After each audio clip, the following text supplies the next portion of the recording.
کہ بھائی تم اللہ کی عبادت کرو، وہ ہمیں یہ کہتے ہیں کہ تم اللہ کی عبادت کرو، یہ ہمیں کہتے ہیں بھائی لگا دینا۔ تو کہ بھائی میری آنکھ کا آپریشن تو میں نے کروایا تھا بھائی گڑبڑ نہ ہو، لیکن وہ میری اینک میرا ساتھ نہیں دے رہی، نظر ساتھ نہیں دے رہی۔ اچھا جی، معاملہ گڑبڑ ہو جاتا ہے جی۔ کپڑا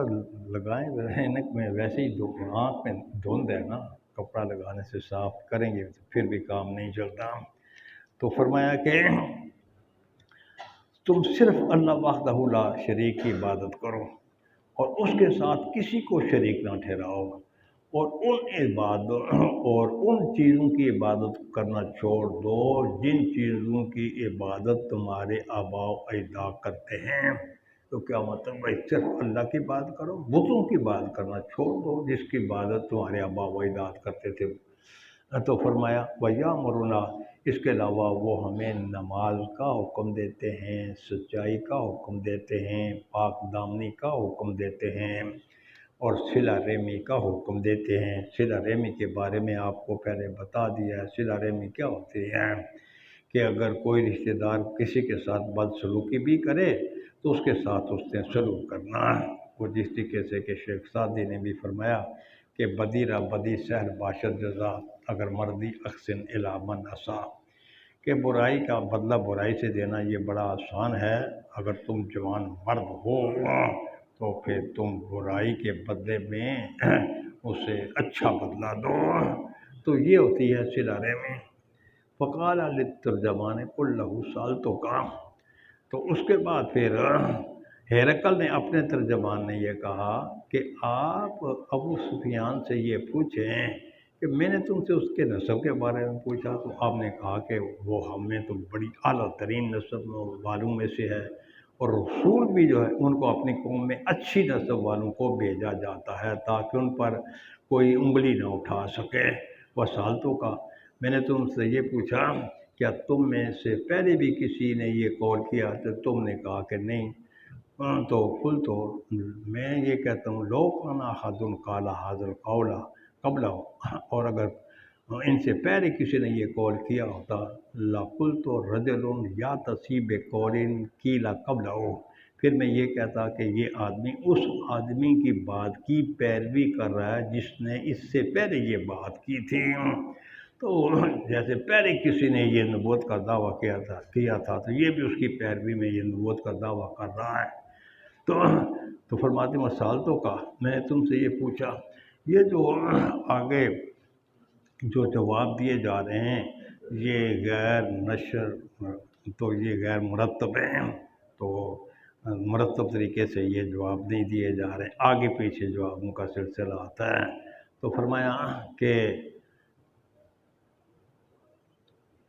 فرماتے ہیں کہ اگر میں نے تم سے یہ پوچھا کہ ان میں سے بھائی اس کے خاندان میں سے آباء و اجداد میں سے کوئی بادشاہ بھی ہوا ہے؟ تم نے کہا کہ نہیں۔ اور پھر میں نے کہا کہ اگر ان کے آباء و اجداد میں سے کوئی بادشاہ ہوتا تو پھر میں یہ کہتا کہ یہ آدمی اس لیے نبوت کا دعویٰ کر رہا ہے کہ یہ اپنے آباء و اجداد کی بادشاہت کو حاصل کرنا چاہتا ہے۔ میں نے تم سے یہ پوچھا کیا تم اس کو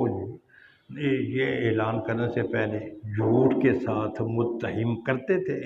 تم اس کو جھوٹا کہتے تھے؟ تو تم نے کہا کہ بھائی کہ نہیں، فقط عارف ہو، تو میں نے یہ پہچان لیا کہ جو آدمی لوگوں پر جھوٹ نہیں بولتا تو وہ یقینی طور پر اللہ تعالیٰ پر بھی جھوٹ نہیں بولے گا۔ تو جو لوگوں کے بارے میں کوئی جھوٹی بات نہیں کرتا یقینی طور پر وہ اللہ تعالیٰ کے بارے میں بھی کوئی جھوٹی بات نہیں کر رہا، لہذا اس کا جو نبوت کا دعویٰ ہے کہ مجھے اللہ تبارک و تعالیٰ نے لوگوں کی طرف رسول بنا کر بھیجا ہے، اس میں کسی قسم کا کوئی حرج نہیں ہے۔ تو فرماتے ہیں کہ تو وسالتوں کا، میں نے آپ سے یہ پوچھا کیا یہ جو شریف لوگ اس کی پیروکاری کرتے ہیں، یا امیر لوگ، سردار لوگ، یا کمزور لوگ؟ تم نے کہا کہ بھائی کمزور لوگ اس کی اتباع کرتے ہیں، اور یہ جو رسول ہوتے ہیں ان کی پیروی کرنے والے اکثر و بیشتر ایسے ہی لوگ ہوتے ہیں۔ میں نے تم سے پوچھا کہ بھائی وہ بڑھتے ہیں یا کم ہوتے ہیں؟ تم نے یہ کہا کہ بڑھتے ہی چلے جاتے ہیں۔ فرماتے ہیں اسی طریقے سے ایمان کا جو معاملہ ہے، تو جب یہ معاملہ تو حتیٰ یتم، اسی طریقے سے ایمان کا معاملہ جو مکمل ہوتا ہے۔ میں نے تم سے یہ پوچھا کہ کیا اس کے دین میں داخل ہونے کے بعد کوئی آدمی اس کے دین سے ناراض ہو کر اس نے اس کے دین کو چھوڑا ہے؟ تو تم نے کہا، تو فذکرتا، تم نے کہا کہ نہیں۔ اور یہ ایمان یہ ایسے ہی ہوتا ہے کہ جب ایمان کی بشاشت اور تر و تازگی دلوں میں داخل ہو جائے تو پھر وہ نہیں نکلتی۔ پھر میں نے تم سے یہ پوچھا ہے کہ کیا اس نے کوئی معاہدہ کرنے کے بعد معاہدہ توڑا ہے؟ تم نے کہا کہ نہیں۔ اور یہ جو رسول ہیں یہ بھی اسی طریقے سے عہد شکنی نہیں کرتے۔ میں نے تم سے یہ پوچھا کہ وہ تمہیں کس چیز کا حکم دیتا ہے؟ تو تم نے کہا کہ ہمیں اس بات کا حکم دیتا ہے کہ تم صرف اور صرف اللہ وحدہ لا شریک کی عبادت کرو، اللہ کے ساتھ کسی کو شریک نہ ٹھہراؤ، اور وہ تمہیں بتوں کی عبادت سے روکتے ہیں، اور پھر وہ تمہیں نماز اور صدق اور پاک کا حکم دیتے ہیں۔ قالا فَإِن كَانَ مَا تَقُولُ حَقًّا، تو پھر اس کے بعد ہرقل نے کہا کہ میں نے تم سے جو سوالات کیے ان سوالات کے بارے میں تم نے جو جواب دیے، اگر وہ جواب سچے ہیں تو پھر ایسی صورت میں فَسَيَمْلِكُ مَوْضِعَ قَدَمِيَّ هَاتَيْنِ، پھر تو بھائی وہ میری ان دو قدموں کی جگہ کے بھی مالک بن جائیں گے، کیونکہ یہ ہرقل یہ عیسائی تھا۔ پرانے زمانے کے جو لوگ تھے ان کو مذہب کے ساتھ بڑا لگاؤ ہوتا تھا، جس طریقے سے مسلمانوں کے پرانے بادشاہ بھی ان کو بھی دین کے ساتھ بڑا لگاؤ ہوتا تھا اور انہیں دین کے بارے میں معلومات ہوتے تھے۔ اس طریقے سے ہرقل کو بھی یہ معلوم تھا کہ بھائی کہ ایک اور نبی بھی آنا ہے بعد میں، اور وہ جو بعد میں آنے والا جو نبی ہے نا، تو اس کی یہ خصائص اور اس کے یہ فضائل اور یہ خوبیاں ہوں گی، صرف آقا نامدار صلی اللہ علیہ وسلم کی نہیں بلکہ آقا نامدار صلی اللہ تعالیٰ علیہ وسلم کے جو صحابہ کرام ہیں، خلفاء ہیں، ان کے فضائل بھی پہلی کتابوں میں بیان کیے ہوئے تھے۔ تو اس لیے پھر کہا کہ بھائی پھر وہ میری ان دو قدموں کی جگہ کا مالک بن جائے گا۔ وَقَدْ كُنْتُ أَعْلَمُ أَنَّهُ خَارِجٌ، مجھے اس بات تو یقین تھا کہ انہوں نے جلوہ افروز ہونا ہے، لیکن میرا یہ خیال نہیں تھا کہ وہ تم میں جلوہ افروز ہوں گے۔ وَلَوْ أَنِّي أَعْلَمُ أَنِّي أَخْلُصُ إِلَيْهِ، اور اگر مجھے اس بات کا یقین ہو اور امید ہو کہ میں ان تک پہنچ سکتا ہوں، لَتَجَشَّمْتُ لِقَاءَهُ، تو میں یقینی طور پر ان کی ملاقات کے لیے تکلیف اٹھاتا، کیونکہ اس کا بڑھاپا تھا، کمزوری تھی، ذوق تھا۔ اس لیے پھر اس نے کہا کہ بھائی اگر مجھے اس بات کی امید ہو کہ میں ان تک پہنچ سکتا ہوں، ان تک پہنچنے کی امید ہو، تو میں ان کی ملاقات کی تکلیف ضرور برداشت کرتا، اور اگر میں ان کے پاس ہوتا لَغَسَلْتُ عَنْ قَدَمَيْهِ، تو پھر میں ان کے پاؤں کو دھوتا۔ ثُمَّ دعا، تو پھر اس کے بعد یہ ساری جو گفتگو ہو چکی تھی، اس کے بعد پھر انہوں نے آقا نامدار صلی اللہ علیہ وسلم کا وہ نامہ مبارک منگوایا، جو نامہ مبارک دیا قلبی نے عظیم بصرہ یعنی غسان کے گورنر تک پہنچایا تھا۔ تو فرمایا فَدَفَعَهُ عظیم بصرہ الی ہرقل، تو پھر وہ غسان کے گورنر نے وہ نامہ مبارک جو ہے وہ ہرقل تک پہنچا دیا۔ تو جب وہ نامہ مبارک ہرقل کے ہاتھ میں تھمایا گیا،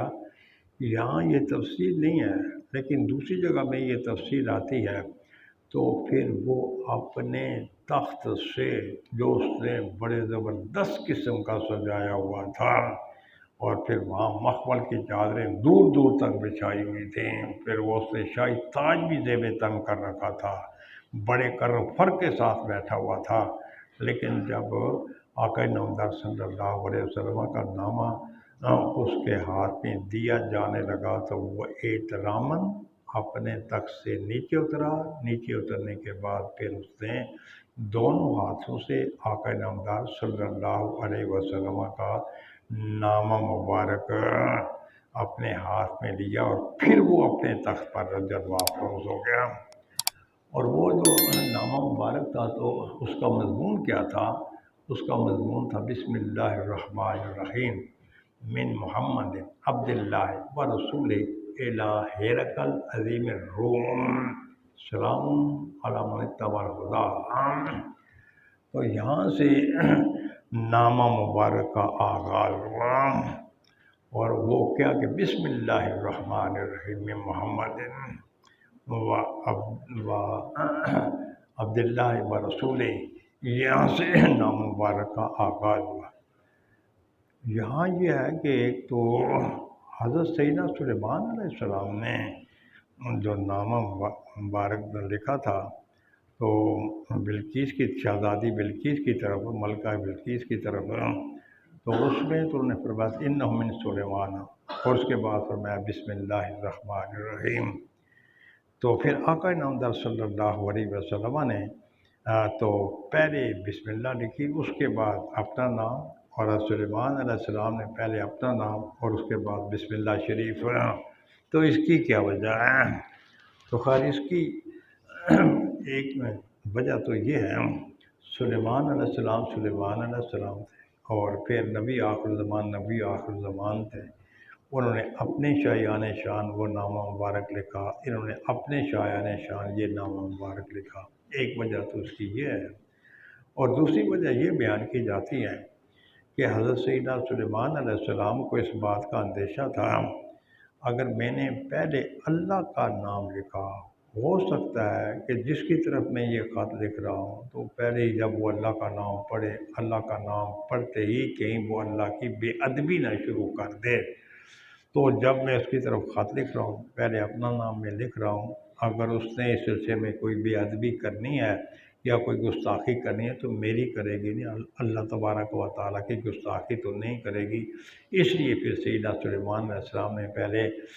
اپنا اسم گرامی لکھا، اور اس کے بعد پھر لکھا کہ بسم اللہ الرحمن الرحیم۔ تو فرمایا کہ یہ محمد عبداللہ اور اللہ کے رسول سے ہرقل کی طرف ہے، جو کہ روم کا بادشاہ ہے، عظیم الروم ہے، روم کا بادشاہ ہے، روم کا عظیم ہے۔ تو جب ہرقل کا جو چچا زاد بھائی تھا، اس چچا زاد بھائی نے جب یہ دیکھا تو اس نے کہا کہ جس نے آپ کو خط لکھا نا، تو اس نے دو بے ادبیاں کی ہیں آپ کی، ایک تو نے اپنا نام پہلے لکھا ہے اور پھر اس کے بعد تمہارا نام لکھا ہے، اور دوسرا یہ ہے کہ ملک الروم کے بجائے اس نے عظیم الروم لکھا ہے۔ تو لہٰذا یہ خط لکھنے والے نے آپ کے منصب کا لحاظ نہیں کیا۔ لیکن یہ جو ہرقل ہے، اس نے تو خط وصول کرتے ہی اس خط کا اتنا احترام کیا تھا، کیونکہ اسے یقین تھا کہ بھائی یہ جو خط لکھنے والے یقینی طور پر یہ اللہ تعالیٰ کے نبی ہیں، ان کا پیغام بھی بڑا عظیم ہے، اس لیے احترام اپنے تخت سے نیچے اتر کر اس نے یہ خط وصول کیا تھا۔ لیکن جب اس کے چچا زاد نے جو وہ اعتراض کیا تو ہرقل نے اپنے چچا زاد کو ڈانٹ دیا اور کہا کہ خاموش، وہ جو خط لکھنے والا ہے اگر وہ ایسے ہی نبی ہے، پھر اس نے جو کچھ لکھا وہ بالکل صحیح ہے۔ تو بعد اس نے کہا تھا کہ ملک الروم کیوں نہیں لکھا، عظیم الروم کیوں نہیں لکھا؟ تو اس سے یہ معلوم ہوا کہ اگر کسی غیر مسلم کو بھی خط لکھنا ہو تو پھر اس کے شایان شان اس کے لیے الفاظ استعمال کرنے چاہیے۔ تو خیر اس میں تو بہت سی باتیں ہیں، یہ جو پورا ہم نے ابھی تک یہاں ترجمہ کیا، بہت سی باتیں ہیں، بہت سی باتیں ہیں۔ تو فرماتے ہیں کہ سلام علی من اتبع الہدی، اس پر سلامتی ہو کہ جس نے ہدایت کی اتباع کی۔ اس کے بعد کہا فرمایا اما بعد، تو یہ جو اما بعد کا لفظ ہے اس کے لیے حضرت امام بخاری رحمۃ اللہ تعالیٰ علیہ بعد میں مستقل ایک بات سنائیں گے کہ یہ جو اما بعد کے بارے میں آپ نے چھوٹی کتابوں میں پڑھا ہوا ہے، خط کے آغاز میں یا خطبوں کے آغاز میں اما بعد کا لفظ جو ہے وہ لکھا جاتا ہے یا پڑھا جاتا ہے۔ اس کے بعد فرمایا کہ بھائی میں تمہیں اسلام کی دعوت دیتا ہوں، اسلام لے آئیں، صحیح سالم لیں گے، اور اللہ تبارک و تعالیٰ آپ کو دوہرا اجر دیں گے۔ تو دوہرا اجر کیسے؟ ایک پہلے نبی پر ایمان لانے کا اجر اور ایک پھر مجھ پر ایمان لانے کا اجر۔ اس پر مزید گفتگو بعد میں آئے گی، دوہرا اجر دیں گے۔ اچھا جی، جب کام دو تو اجر بھی دوہرا، تو پھر اس کے بیان کرنے کی کیا ضرورت تھی کہ دوہرا اجر دیں گے؟ اس کے بیان کرنے کی وجہ بھی انشاءاللہ بعد میں آپ کو بتائیں گے کہ بھائی جب کام دو تو اجر بھی دوہرے، پھر یہ کہنے کی کیا ضرورت تھی کہ بھائی تمہیں دوہرا اجر ملے گا۔ وَإِن تَوَلَّيْتَ، اور اگر تم منہ پھیرو گے عَلَيْكَ اسم الیسیین، تو پھر لوگوں کا گناہ جو ہے یہ تم پر ہوگا، کیونکہ الناس علی دین ملوکہم، کہ لوگ جو ہیں وہ اپنے بادشاہوں کے دین پر ہوتے ہیں۔ تو اگر تم نے دعوت اسلام کو قبول نہ کیا تو تم گناہ گار ہو گئے، تمہاری جو رہے وہ تمہاری پیروی کرے گی اور وہ بھی گناہ ہوگی، ان کو بھی گناہ ہوگا، تو لہذا پھر تمہیں اپنا گناہ بھی تمہیں بھگتنا پڑے گا، اور اپنی رعیت کا جو گناہ ہے جو تمہارے ساتھ وابستہ ہوں گے ان کا گناہ بھی تمہیں بھگتنا پڑے گا۔ وَيَا أَهْلَ الْكِتَابِ تَعَالَوْا إِلَىٰ كَلِمَةٍ سَوَاءٍ بَيْنَنَا وَبَيْنَكُمْ أَلَّا نَعْبُدَ إِلَّا اللَّهَ وَلَا نُشْرِكَ بِهِ شَيْئًا وَلَا يَتَّخِذَ بَعْضُكُم بَعْضًا أَرْبَابًا مِّن دُونِ اللَّهِ فَإِن تَوَلَّوْا فَقُولُوا اشْهَدُوا بِأَنَّا مُسْلِمُونَ۔ تو یہ آپ نے فرمایا کہ بھائی اے اہل کتاب، ایسے کلمے کی طرف آ جاؤ جو ہم میں اور تم میں برابر ہے۔ اور وہ کون سا کلمہ ہے جو ہم میں اور تم میں برابر ہے؟ وہ یہ ہے کہ صرف اللہ کی عبادت کی جائے اور اللہ کے ساتھ کسی کو شریک نہ ٹھہرایا جائے، اور اللہ کو چھوڑ کر کسی اور کو معبود نہ بنایا جائے۔ یہ بات ہم میں اور تم میں مشترک ہے، تو لہذا ہمیں اس بات پر اکٹھے ہو جانا چاہیے۔ اچھا جی، یہ جو آیہ مبارکہ ہے، جب یہ نامہ مبارک لکھا جا رہا تھا اس وقت تو یہ آیت مبارکہ اتری نہیں تھی، تو پھر آقا نامدار صلی اللہ علیہ وسلم نے یہ آیہ مبارکہ یہاں اپنے نام مبارک میں کس طریقے سے لکھوا دی، رقم کروا دی؟ اس کا جواب یہ ہے کہ بھائی یہ جو سیدنا عمر فاروق رضی اللہ تعالیٰ عنہ ہیں، جن کو محدث من اللہ کہا جاتا ہے، تو ان کے دل میں جو اچھی بات کھٹکتی تھی تو قرآن پاک اسی کے مطابق نازل ہوتا تھا۔ یہی وجہ ہے کہ 27 آیات قرآن پاک میں ایسی ہیں کہ جو سیدنا عمر فاروق رضی اللہ تعالیٰ عنہ کے خیال کے مطابق اتاری گئی ہیں، جن کو موافقات عمر کہا جاتا ہے۔ تو اگر سیدنا عمر فاروق رضی اللہ تعالیٰ عنہ کے دل میں وہ آیات مبارکہ کا مضمون آ سکتا ہے، تو اس آیہ مبارکہ کے نازل ہونے سے پہلے آقا نامدار صلی اللہ علیہ وسلم کے دل میں بھی اس آیہ مبارکہ کا مضمون یہ اور یہ آیہ مبارکہ آپ کے دل پر اتاری جا سکتی تھی، اتاری گئی، تو اس میں کسی قسم کا کوئی حرج وغیرہ نہیں ہے۔ ہاں البتہ یہ ہے کہ ضابطہ یہ ہے کہ بھائی اگر اس بات کا اندیشہ ہو کہ یہ جو کافر ہیں یہ قرآن پاک کی تعظیم نہیں کریں گے، تو پھر ایسی صورت میں اگر مسلمانوں اور کافروں کی آپس میں لڑائی ہو رہی ہو، جہاد ہو رہا ہو، تو پھر مسلمانوں کو ایسی صورت میں جہاد میں قرآن پاک نہیں لے جانا چاہیے کہ ہو سکتا ہے کہ کہیں کافروں کے ہتھے نہ چڑھ جائے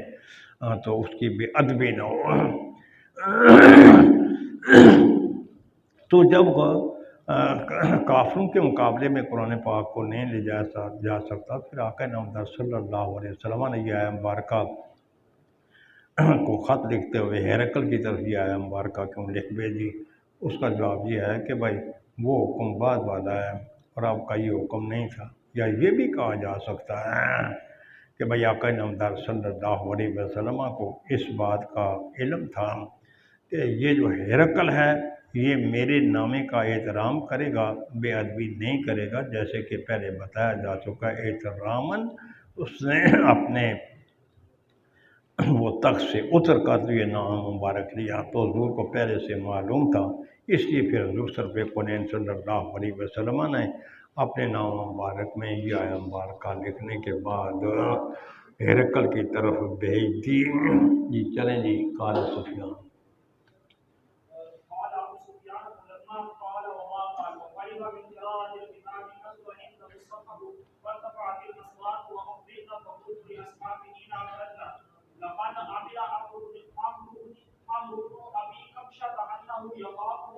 ولم يرد أسفل ما فما زلت موقنا أنه سيظهر حتى أدخل الله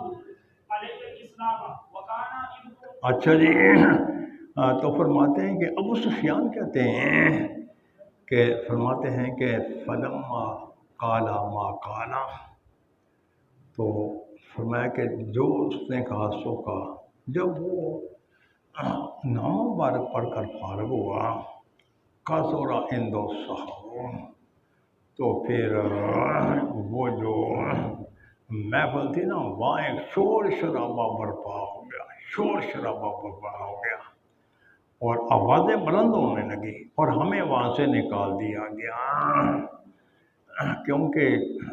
یہ اس نے بعد میں جیسے آئے گا اس نے کہا تھا اگر تم نجات چاہتے ہو نا تو پھر اس پر ایمان لاؤ، اس لیے پھر وہاں شور شرابہ ہو گیا، کیونکہ وہ لوگ اپنے دین پر بڑے پختہ تھے، تو جو جس دین کے ساتھ وابستہ ہو تو اس کو اس دین کے ساتھ بڑا لگاؤ ہوتا ہے اور اس آدمی کے ساتھ بڑا لگاؤ ہوتا ہے، اس لیڈر کے ساتھ بڑا لگاؤ ہوتا ہے، تو اس لیے پھر وہاں شور شرابہ برپا ہوا، آوازیں بلند ہونے لگی، ہمیں وہاں سے نکال دیا گیا، اس لیے کہ کہیں یہ لوگ طیش میں آ کر یہ جو قاصد ہیں تو کہیں قاصدین کو یہ نقصان نہ پہنچائیں، تو اس لیے ہمیں پھر اس شور شرابے میں لوگوں کے شر سے بچانے کے لیے ہمیں وہاں سے نکال دیا گیا۔ تو کہتے ہیں کہ جب ہمیں وہاں سے نکال دیا گیا تو فرماتے ہیں کہ میں نے اس وقت یہ کہا کہ ابن ابو کبشہ جو ہے اس کا معاملہ تو بہت ہی بڑا ہو گیا ہے، اس لیے کہ اس سے تو بنی اسفر کے بادشاہ بھی خوفزدہ ہیں۔ تو بنی اسفر سے مراد یہ ہے کہ روم کا بادشاہ جس کو تو ابھی بھی حال ہی میں ایران سے اتنی بڑی فتح نصیب ہوئی ہے، وہ بھی ان سے ڈر رہے ہیں، خوف محسوس کر رہے ہیں، اس لیے پھر ابن ابو کبشہ کا معاملہ بہت ہی بڑا ہو گیا۔ تو یہ انہوں نے ابن ابو کبشہ کا لفظ ابو سفیان نے آقا نامدار صلی اللہ علیہ وسلم کے لیے استعمال کیا، اور یہ لفظ استعمال کرنے کا مقصد در حقیقت آقا نامدار صلی اللہ علیہ وسلم کی بے ادبی، سوء ادبی اور تحقیر تھی کہ بھائی کیوں، اس لیے کہ انہی کے خاندان میں سے جیسے پہلے بیان کر رہے ہیں اور یہ بھی کہیں کہ ذو نسب ہیں، تو اب جب یہ یقین ہو گیا کہ بھئی آپ کا مرتبہ تو بڑا بڑھ گیا، تو پھر تنزن انہوں نے آپ کی نسبت اپنے خاندان کی طرف، حضور کے خاندان کی طرف نہیں کی، ابن ابو کبشہ کی طرف نسبت کر دی، غیر معروف آدمی کی طرف نسبت کر دی، اور غیر معروف آدمی کی طرف یہ ابن ابی کبشہ کی طرف حضور کی نسبت کیوں کی؟ کہ اس لیے کہ یہ جو ابو کبشہ کا جو کبشہ تھا تو اس نے بھی بتوں کی عبادت چھوڑ رکھی تھی، وہ ستاروں کی عبادت کرتا تھا۔ تو اس ابو سفیان کا مطلب یہ ہے کہ جس طریقے سے ابن ابو کبشہ نے بتوں کی عبادت چھوڑ کر ستاروں کی عبادت وہ کر رہا ہے، ایک ستارے کی عبادت کر رہا ہے، اسی طریقے سے انہوں نے بھی بتوں کی عبادت چھوڑ دی ہے۔ بس اس مناسبت کی وجہ سے اس نے آقا نامدار صلی اللہ علیہ وسلم کو ابن ابو کبشہ کے نام سے معروف کی طرف منسوب کیا۔ بعض کہتے ہیں کہ نہیں، آقا نامدار صلی اللہ علیہ وسلم کے خاندان میں سے کوئی آدمی ابو کبشہ تھا، تو پھر ابو سفیان نے آقا نامدار صلی اللہ علیہ وسلم کی نسبت اس کی طرف کر دی، اور وہ چونکہ غیر مشہور تھا، یہاں بھی اس کی طرف نسبت کرنے کا مطلب در حقیقت آقا نامدار صلی اللہ علیہ وسلم کی تاکید تھی۔ تو فرمایا کہ فما زلت موقنا، تو مجھے اسی وقت اس بات کا یقین ہو گیا کہ سیظہرو، یقینی طور پر یہ غالب آئیں گے، یہاں تک کہ اللہ تبارک و تعالیٰ نے میرے دل میں بھی اسلام کو داخل کر دیا۔ شروع میں آپ کو یہ بتا دیا گیا تھا کہ یہاں دو قسم کے لفظ ہیں، ایک بدء الاسلام اور دوسرا لفظ ہے بدو۔ اگر بدء الاسلام ہو تو اس کا مطلب یہ ہے کہ اسلام کا آغاز کیسے ہوا، اسلام کا آغاز نہ، وحی کا آغاز کیسے ہوا۔ وحی کا آغاز ہوا یا تو پھر سیدنا جبریل علیہ السلام انسانی شکل میں حضور کی بارگاہ میں حاضر ہوتے، یا پھر سلسلۃ الجرس کی صورت میں وحی کا آغاز ہوا۔ ان دونوں قسموں میں سے کسی ایک قسم سے وحی کا آغاز ہوا، اور یہ دونوں قسمیں مشہور تھیں۔ اور اگر یہ بدو کا لفظ ہو تو اس کا مطلب یہ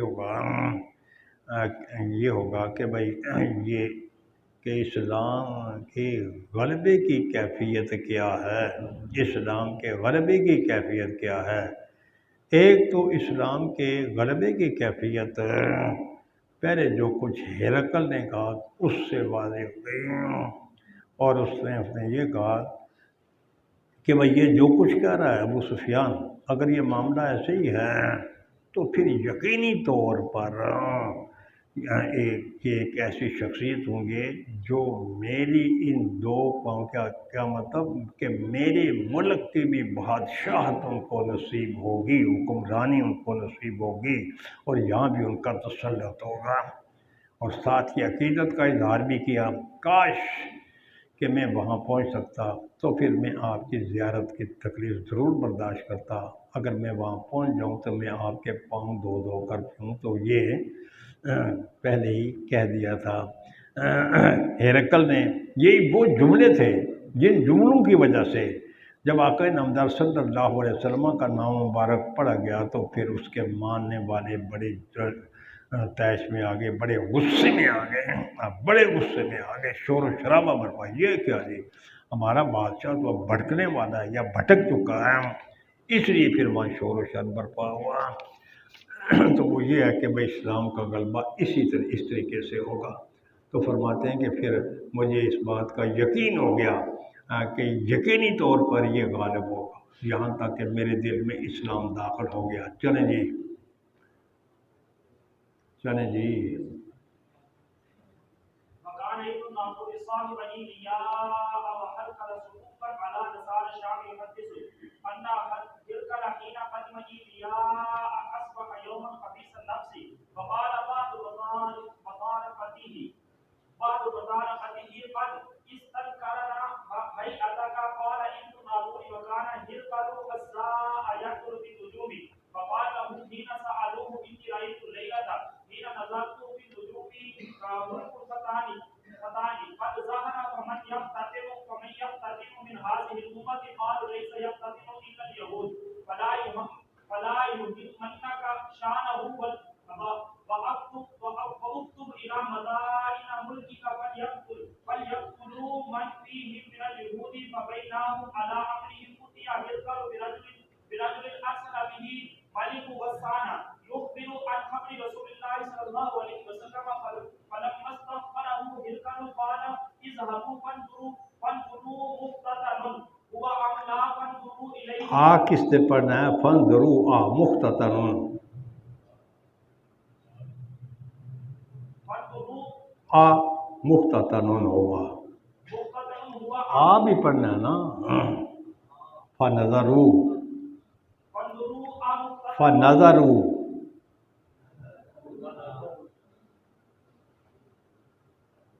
فنظروا اچھا الیہ جی وحدثوه ٹھیک ہے فنظر، ٹھیک ہے فنظروا مختصراً، وہ آپ آ چھوڑ رہے تھے حمزہ، چلیں فنظروا آ مختصراً ہوا، هو ام لا فنظروا الیہ وحدثوه انه مقتدر فسأله عن العرب فقال هم يقتتلون فقال اركبوا هذا ملك هذه الأمة قد زهد ثم كتب اركبوا إلى صاحب له برومية وكان نزيره في العلم وصار هرقل إلى حمص فلم يلوي حمص حتى أتاه كتاب من صاحبه يوافق رأى هرقل على خروج النبي صلى الله عليه وسلم یوافق را ہرکلا، يوافق رأى هرقل على خروج النبي صلى الله عليه وسلم وأنه نبي وأن هرقل لحكماء الروم في تذكرة له بحمص ثم أمر بأبوابها فغلقت ثم اطلع فقال يا معشر الروم هل لكم في الفلاح والرشد وإن يسقط ملككم وَأَن يَثْبُتَ جی وإن يسقط ملككم وتبايعوا ملککم، هذا النبي وحاسوا حيثة حفر الوحشي إلى الأبواب فوجدوها قد غلقت فلما رأى هرقل نفرتهم وأيس من الإيمان قال ردوهم علي وقال إني كنت وقال في آنفا أخبر بها شدتكم على دينكم فقد رأيت فسجدوا له وردوا عنه فكان ذلك آخر شأن هرقل قال أبو عبد الله رواه صالح بن كيسان ويونس ومعمر عن الزهري عن الزہری ہیں۔ تو فرماتے ہیں کہ ابن ناطور جو ہے یہ ایلیا کا گورنر تھا اور یہ ہرقل کا ساتھی تھا، اور یہ شام کے نصارہ پر پادری مقرر تھا، بہت پادری سقف، اس پادری کو کہتے ہیں جو اعلیٰ درجے کا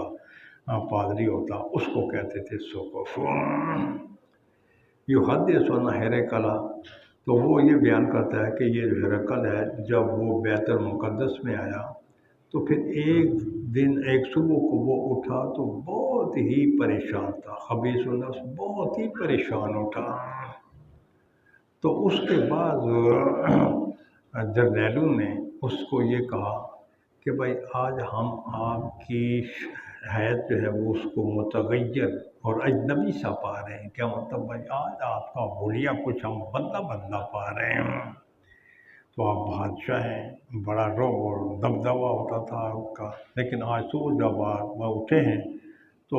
آپ کو دیکھ کر ہمیں یہ معلوم ہو رہا ہے کہ آپ بڑے پریشان ہیں۔ تو قال ابن ناطور، تو ابن ناطور نے کہا، اور وہ جو وکانہ ہرقل، ابن ناطور یہ کہتے ہیں کہ یہ جو ہرقل تھا نا یہ نجومی تھا اور یہ ستاروں میں نظر کیا کرتا تھا، اور پھر ستاروں میں نظر کرنے کے بعد اپنے علم نجوم کی روشنی میں وہ کوئی نہ کوئی نتیجہ نکالا کرتا تھا۔ فقال لهم حين سألوه، تو فقال لهم، تو پھر انہوں نے لوگوں کو کہا جب لوگوں نے اسے پوچھا کہ بھائی کیا معاملہ ہے، کہ بھائی آپ اتنے پریشان کیوں ہیں؟ اس نے کہا کہ میں نے آج رات کو دیکھا اور میں نے جب ستاروں میں میں نے نظر دوڑائی اور اپنے علم نجوم کی روشنی میں نے دیکھا کہ یہ جو ختنہ کرنے والوں کا بادشاہ ہے وہ غالب ہو چکا ہے، یا یہ ہے کہ جلوہ افروز ہو چکا، یا یہ ہے کہ وہ غالب ہوگا کہ بھائی یہ جو ختنہ کرنے والوں کا جو بادشاہ ہے نا تو وہ غالب ہوگا۔ تو بھائی اس امت کے لوگوں میں سے کون کون سے لوگ جو ہیں وہ ختنہ کرواتے ہیں؟ تو لوگوں نے اپنی معلومات کے مطابق بتایا کہ بھائی یہاں جو ختنہ کرنے والے لوگ ہیں وہ یہودی ہی ہیں، ان کا معاملہ آپ کو غم میں اور پریشانی میں نہ ڈالے۔ تو کیا مطلب کہ بس نے دیکھا کہ بھائی میں نے دیکھا ہے کہ وہ جو ختنہ کروانے والے ہیں نا، ختنہ کرانے والوں کا بادشاہ یہاں غالب ہو چکا ہے۔ اس نے پوچھا یہاں کون لوگ ختنہ کرواتے ہیں؟ بتایا گیا کہ یہودی کرواتے ہیں۔ اس لیے پھر انہوں نے اپنے بادشاہ کو تسلی دیتے ہوئے یہ کہا کہ ختنہ کروانے والے زیادہ یہودی ہیں، آپ کو ان کے حالات سے پریشان یا غمگین ہونے کی کوئی چندہ ضرورت نہیں ہے، لہٰذا آپ ان کے معاملے میں غمگین نہ ہوں، اور آپ اپنے ملک کے شہروں کی طرف یہ خط لکھ دیں کہ بھائی آپ کے زیر اثر جتنے یہودی ہیں نا ان کو قتل کرتے چلے جائیں۔ تو فرماتے ہیں تو فبینما ہم علی امرہم، تو کہتے ہیں آگے یہی معاملہ چل رہا تھا کہ بھائی اچھا بھائی یہاں ختنہ کروانے والے یہودی ہیں، ان ہی سے تو میرے ملک اور میری بادشاہ کو خطرہ ہو سکتا ہے، تو لہٰذا اس نے کہا ٹھیک ہے جی ان کو قتل کر دو۔ اپنی یہی معاملہ چل رہا تھا تو پھر یہ کہ ہرقل کے پاس غسان کے بادشاہ کا ایک آدمی آ گیا، اور پھر اس نے آقا نامدار صلی اللہ علیہ وسلم کے جلوہ افروز ہونے کی خبر ہرقل تک پہنچائی۔ فلما استخبروه ہرقل، تو جب ہرقل نے تو یہ غسان کے بادشاہ سے آقا نامدار صلی اللہ علیہ وسلم کے بارے میں پوچھا، فرمایا اچھا بھائی جاؤ دیکھو کہ وہ جو جلوہ افروز ہو چکے اس کو جا کر دیکھو، مختتن ہوا ام لا، کیا وہ ختنہ شدہ ہے یا وہ ختنہ شدہ نہیں ہے۔ فنظر علیہ، تو نے اس کی تحقیق کی، پھر آ کر بادشاہ کو بلایا کہ بھائی وہ تو ختنہ کرنے والے ہیں۔ وَسَأَلَهُ عَنِ الْعَرَبِ، اور پھر ان کے بعد پھر وَسَأَلَهُ، اور پھر اس سے پوچھا عربوں کے بارے میں کہ بھائی عرب بھی کیا ختنہ کرواتے ہیں؟ ایک تو یہودی ہو گئے ختنہ کروانے والے، دوسرا یہ کہ عرب جو ہیں یہ بھی ختنہ کرواتے ہیں۔ وَقَالَ هُمْ يَخْتَتِنُونَ، تو پھر بتایا کہ بھائی یہ بھی ختنہ کرواتے ہیں۔ فَقَالَ ہرقل هَذَا مَلَكُ هَذِهِ الْأُمَّةِ، پھر سقطر نے کہا کہ اس امت کا بادشاہ یہی ہوگا اور یہ غالب ہوگا۔ تو یہی ہے کہ بھائی یہ دین کا غلبہ کیسے ہوا۔ اس کے بعد پھر کتبہ ہرقل، تو روم میں ہرقل کا جو ایک ساتھی تھا تو اس نے اس کی طرف ہرقل نے خط لکھا، اور فرماتے ہیں کہ وکانا نذیرو، تو وہ بھی علم ہرقل کا جو ساتھی تھا وہ بھی علم نجوم میں ہرقل کے پائے کا تھا۔ جیسے ہرقل یہ علم نجوم سے بہت کچھ معلوم کر لیتا تھا، اس طریقے سے اس کا ساتھی بھی علم نجوم سے بہت کچھ معلوم کر لیتا تھا۔ بسارہ ہرقل الی حمص، پھر یہ جو ہرقل ہے تو یہ اپنے دارالخلافہ حمص میں چلا گیا۔ ابھی وہ حمص میں پہنچا ہی تھا کہ اس کے پاس اس کے ساتھی کا خط آ گیا جو ہرقل کی رائے کے موافق تھا کہ بھائی آقا نامدار صلی اللہ علیہ وسلم جلوہ افروز ہو چکے ہیں، وَإِنَّهُ نَبِيٌّ، وہ نبی ہیں، فَأَذِنَ ہرقل۔ تو جب یہ صورتحال ہوئی تو جیسے کہ پہلے بتایا جا چکا ہے کہ یہ جو ہرقل ہے وہ دل و جان سے اپنے علم کی روشنی میں جو کچھ اس نے انجیل میں پڑھا ہوا تھا وہ یہ جانتا تھا کہ نبی آخر زمان صلی اللہ علیہ وسلم جلوہ افروز ہوں گے، اس لیے اس نے ابو سفیان سے گفتگو کرتے ہوئے یہ کہا تھا اگر جیسے تم کہتے ہو معاملہ ایسے ہی ہے تو یقیناً پھر وہ میری ان قدموں کی جگہ کے مالک بھی ہوں گے، اگر ہو سکے تو پھر مجھے ان تک پہنچنے کی امید ہو تو پھر میں یقیناً ان کی ملاقات کی تکلیف برداشت کر کے ان کی قدموں میں پہنچ کر ان کے پاؤں دھونے کے لیے تیار ہو جاؤں گا۔ یہ اس نے کہا۔ اب ہرقل کو جب اس بات کا یقین ہو گیا کہ آپ جلوہ افروز ہو چکے ہیں تو وہاں انہوں نے ایک تذکرہ بنایا ہوا تھا۔ تذکرہ ایسے ہی ہے کہ جس طریقے سے کہ یہ شاہی قلعے میں اگر آپ جائیں تو شاہی قلعے میں اوپر ایک جگہ آدمی کی کھڑا ہونے کے لیے بنی ہوئی ہے، نیچے لوگ ہوتے ہیں، وہ تذکرہ بھی ایسے تھا کہ اوپر وہ خود ہوتا اور نیچے سارے لوگ وہ جمع ہوتے، تو وہ اس کا بھی دارالخلافہ تھا، اور اس کو کبھی کسی خاص موقع پر کھولا جاتا تھا، عام طور پر اس کو نہیں کھولا جاتا تھا۔ تو فرمایا کہ سما ہمارا بے وابیا، تو وہاں بادشاہ بھائی سارے کے سارے میرے جرنیل، میرے وزراء، میرے جتنے بھی بڑے بڑے عہدے والوں لوگ ہیں وہ سارے کے سارے تذکرہ میں چلے جائیں۔ جب وہ تذکرہ میں پہنچے تو پھر اس نے کہا کہ بھائی تذکرہ کے جتنے دروازے ہیں نا ان کو بند کر کے تالے لگا دیے جائیں اور پھر اس کی چابیاں مجھے دے دی جائیں۔ پھر آپ اوپر جس طریقے سے بادشاہی مسجد میں اوپر جگہ بنی ہوئی ہے، بادشاہ کے قلعے میں جگہ بنی ہوئی ہے، اوپر جا کر پھر وہ لوگوں کے سامنے رونما ہوا، اور پھر اس نے لوگوں کو کہا اے روم والوں، کیا تم کامیابی چاہتے ہو؟ کیا تم سیدھے راستے پر آنا چاہتے ہو؟ اور کیا یہ تم چاہتے ہو کہ تمہارا یہ ملک جو ہے وہ برقرار رہے؟ اگر آپ یہ تین باتیں چاہتے ہیں، کامیابی چاہتے ہیں، ہدایت چاہتے ہیں، اپنے ملک کی بقا اگر تم چاہتے ہو، تو پھر تم ایسے کرو کہ اس نبی کی تم پیروی کر لو۔ وحاسو ایسا تھا عمر الواش، تو وہ جنگلی جو گدھے ہوتے ہیں نا، وہ ان کی طرح اس کے جو وزراء تھے اور جتنے اس کے جرنیل وغیرہ وہ جنگلی گدھوں کی طرح وہ بکھر گئے، اور پھر وہ یہ بات سننے کے بعد دروازوں کی طرف چل پڑے کہ ہم تو بھائی جس کی بات سننے کے لیے تیار نہیں ہیں۔ اس کا مطلب یہ ہے کہ ہم اپنے پیارے دین کو چھوڑ دیں تو دین کو نہیں چھوڑا جا سکتا۔ اس لیے پھر فرمایا جب وہ وہاں پہنچے دیکھا دروازے تو بند ہیں۔ جب ہرقل نے یہ منظر دیکھا کہ بھائی میں جو کچھ چاہتا تھا، میرا یہ خیال تھا کہ میں بھی اس نبی آخر زمان پر ایمان لاؤں، میرے سارے چاہنے والے یہ خاص کر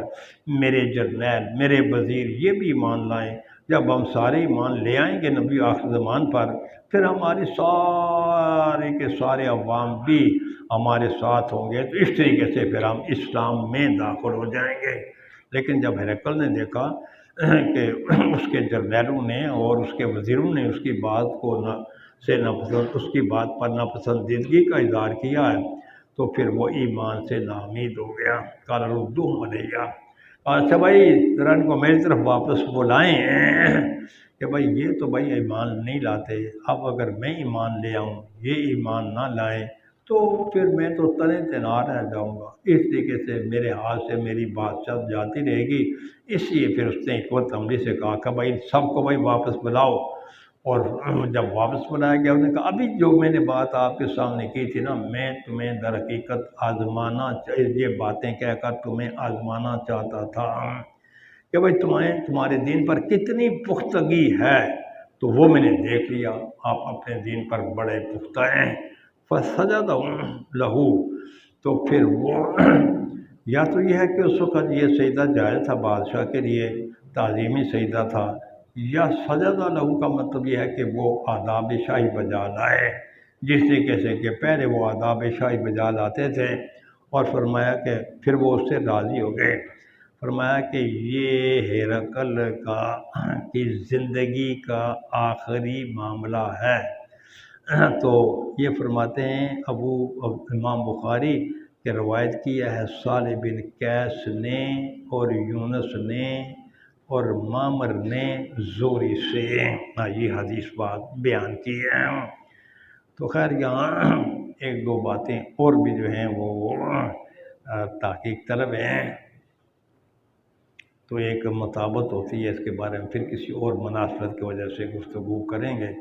تو یہ جو آخری کلمات ہوتے ہیں، ان آخری کلمات کے بارے میں علامہ ابن حجر رحمۃ اللہ تعالیٰ علیہ کی بھی ایک رائے ہے، اور بعد میں آنے والے جو کچھ اردو کے شارحین ہیں ان کی بھی رائے ہے۔ حضرت علامہ ابن حجر رحمۃ اللہ تعالیٰ علیہ یہ فرماتے ہیں کہ حضرت امام بخاری اپنی پہلی کتاب یا باب کے ضمن میں اس قسم کے اختتام پر اس قسم کے کلمات بولتے ہیں جن کلمات سے اس باب یا کتاب کے خاتمے کی طرف اشارہ ہوتا ہے۔ بعد میں آنے والے شارحین یہ کہتے ہیں کہ کتابوں کے آخر میں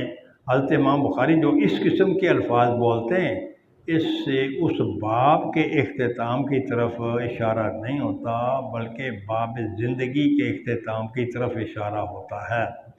میں کہتا رہتا ہوں دونوں باتوں کی طرف اشارہ ہو جائے تو اس میں کیا حرج ہے؟